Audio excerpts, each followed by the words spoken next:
All right, everybody. I want to give another installment on my series on Revelation, chapter 4, through 7. This will be part 16, and it's called The Great Upheaval. And I'll begin by reading.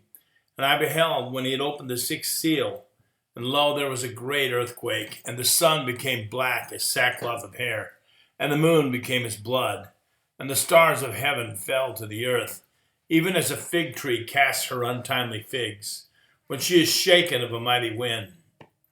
And the heaven departed as a scroll when it's rolled together, and every mountain and island were moved out of their places. And the kings of the earth, and the great man, and the rich man, and the chief captains, and the mighty men, and every bondman, and every free man, hid themselves in the dens and in the rocks of the mountains, and said to the mountains and rocks, Fall on us, and hide us from the face of him that sits on the throne, and from the wrath of the Lamb. For the great day of his wrath is come, and who shall be able to stand? Revelation 6:11 through 17.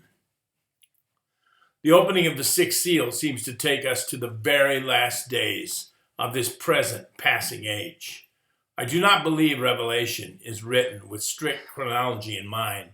Instead, it seems that we are shown the events leading up to and including the full revelation of Jesus Christ to the unbelieving and God-rejecting world from various vantage points. First of all, at the opening of this seal, there is a shattering earthquake. Could this be the same earthquake described in Revelation 16? I think so, because in both, the mountains and islands move out of their places. And I quote, And there were voices and thunders and lightnings, and there was a great earthquake, such as was not since men were upon the earth, so mighty an earthquake and so great. And the great city was divided into three parts, and the cities of the nations fell, and great Babylon came in remembrance before God, to give unto her the cup of the wine of the fierceness of his wrath. And every island fled away, and the mountains were not found. Revelation 16:18 through 20. Everything solid underfoot is shaken. Literally, the ground underneath, God resisting man, is shaken because the time of shaking and upheaval is at hand. No longer can man count on anything independently of God. God saw this also Isaiah saw this also, when he described the very last day. The earth is utterly broken down. The earth is clean dissolved. The earth is moved exceedingly. The earth shall reel to and fro like a drunkard, and shall be removed like a cottage. And the transgression thereof shall be heavy upon it, and it shall fall and not rise again. Isaiah 24:19 to 20. Why not? Why wouldn't the earth move and shake underneath the inhabitants of the earth? Isaiah gives us the indictment.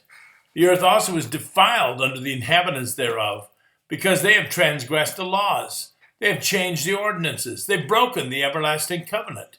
Therefore hath the curse devoured the earth, and they that dwell therein are desolate.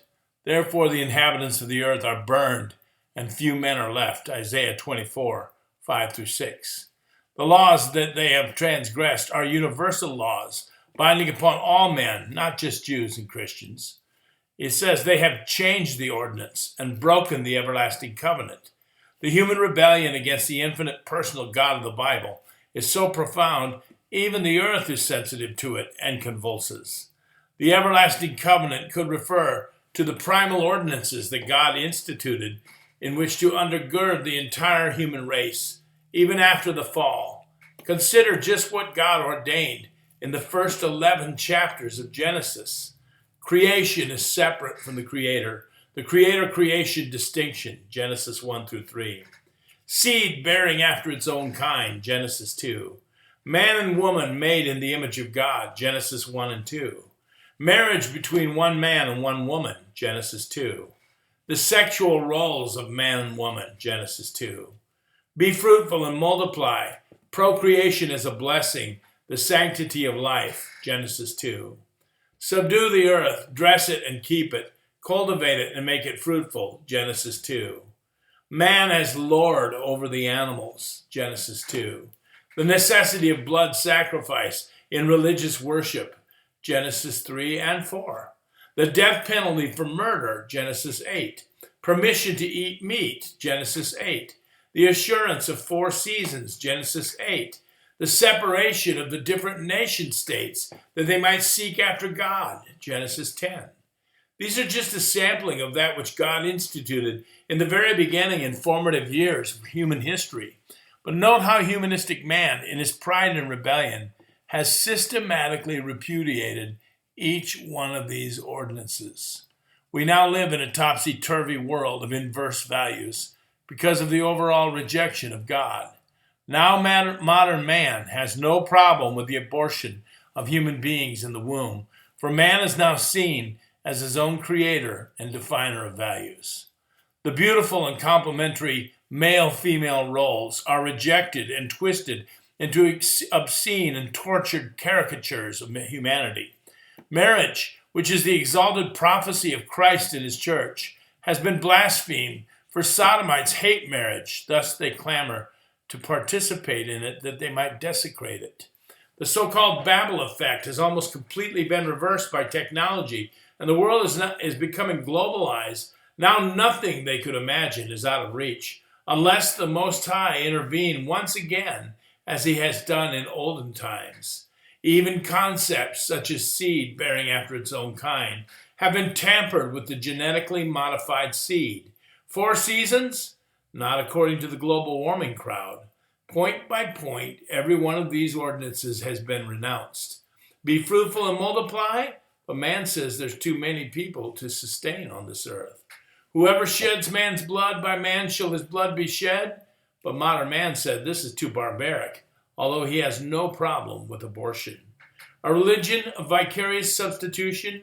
No, a new humanistic religion of good works and ecumenism. It's no wonder then that God is going to shake the earth. The only wonder is that he has graciously waited so long to do it. Therefore, those not saved should take heed to the apostle who gave us the book of Hebrews, who warns us that the one who shook a mountain on Sinai is about to shake the whole earth. And I quote, whose voice then shook the earth, but now he has promised, saying, yet once more I shake not the earth only, but also heaven. And this word, yet once more, signifies the removing of those things that are shaken, as of things that are made, that those things which cannot be shaken may remain. Wherefore we, receiving a kingdom which cannot be moved, let us have grace whereby we may serve God acceptably with reverence and godly fear. For our God is a consuming fire. Shalom, everybody. More to come. Hebrews 12, 26 to 29.